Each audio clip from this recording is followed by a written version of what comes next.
ಈಗ ನಾವು ಅರಸೀಕೆರೆ ಇರುವಂತಹ ಇನ್ನೊಂದು ಸಾವಿರಾರು ವರ್ಷಗಳ ಇತಿಹಾಸವುಳ್ಳ ದೇವಸ್ಥಾನಕ್ಕೆ ಬಂದಿದ್ದೀವಿ. ಆ ದೇವಸ್ಥಾನ ಎದುರುಗಡೆನೇ ನಿಮಗೆ ದೊಡ್ಡ ಆಲದ ಮರ ಇದೆ. ಆ ಆಲದ ಮರ ಎದುರುಗಡೆ ನಿಮಗೆ ಕಾಣ್ತಾ ಇರೋದು ಅದ್ಭುತವಾದಂತಹ ಚಂದ್ರಮೌಳೇಶ್ವರ ದೇವಸ್ಥಾನ.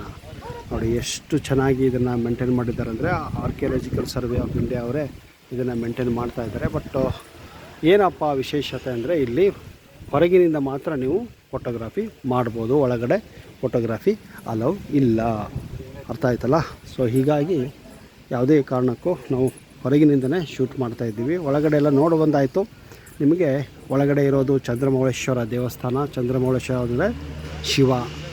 ಓಕೆ, ಸೊ ಶಿವನ ಒಂದು ಶಿವಲಿಂಗ ಇಲ್ಲಿ ನೀವು ಕಾಣಬಹುದಾಗಿದೆ. ಈ ಒಂದು ದೇವಸ್ಥಾನ ಸಾವಿರಾರು ವರ್ಷಗಳ ಹಿಂದೆ ಅಂದರೆ ಹೊಯ್ಸಳ ಕಾಲದಲ್ಲಿ ಕಟ್ಟಿರುವಂತಹ ಒಂದು ದೇವಸ್ಥಾನ ಇದೆ. ಎದುರುಗಡೆ ಮತ್ತು ಒಳಗಡೆ ಎಲ್ಲ ಚೆನ್ನಾಗಿ ಒಳ್ಳೆ ಲಾನನ್ನು ಮೇಂಟೈನ್ ಮಾಡಿದ್ದಾರೆ. ನೀವು ಮುಂದುಗಡೆ ಬಂದರೆ ನಿಮಗೆ ಕಾಣೋದು ಈ ಒಂದು ಅದ್ಭುತವಾದಂತಹ ಆಲದ ಮರ. ಆರಾಮಾಗಿ ಇಲ್ಲಿ ಕೂತ್ಕೊಂಡ್ರೆ ಎಂಥ ಬಿಸಿಲಲ್ಲೂ ಕೂಡ ನಿಮಗೆ AC ಸಿಕ್ಕ ಹಾಗೆ ಕಾಣುತ್ತೆ ಸ್ನೇಹಿತರೆ. ಇದು ನೀವು ಜೇನುಕಲ್ಲಿಗೆ ಹೋಗುವಂತಹ ಚಿಕ್ಕ ತಿರುಪತಿಗೆ ಹೋಗುವಂಥ ರಸ್ತೆಯಲ್ಲೇ ನಿಮಗೆ ಈ ಒಂದು ದೇವಸ್ಥಾನ ಕೂಡ ಕಾಣುತ್ತೆ. ಇಲ್ಲಿ ಇದ್ರ ಬಗ್ಗೆ ಮಾಹಿತಿ ಇದೆ. ಇಲ್ಲಿ ಸ್ವಲ್ಪ ಬರೆದಿದ್ದಾರೆ, ನೋಡೋಣ. ನೋಡಿ ಇಲ್ಲಿ ಇದು ಅವರು ಪ್ರೊಟೆಕ್ಟೆಡ್ ಮಾನ್ಯುಮೆಂಟ್ ಬಗ್ಗೆ ಬರೆದಿದ್ದಾರೆ ಅಷ್ಟೇ, ದೇವಸ್ಥಾನ ಬಗ್ಗೆ ಏನಿಲ್ಲ.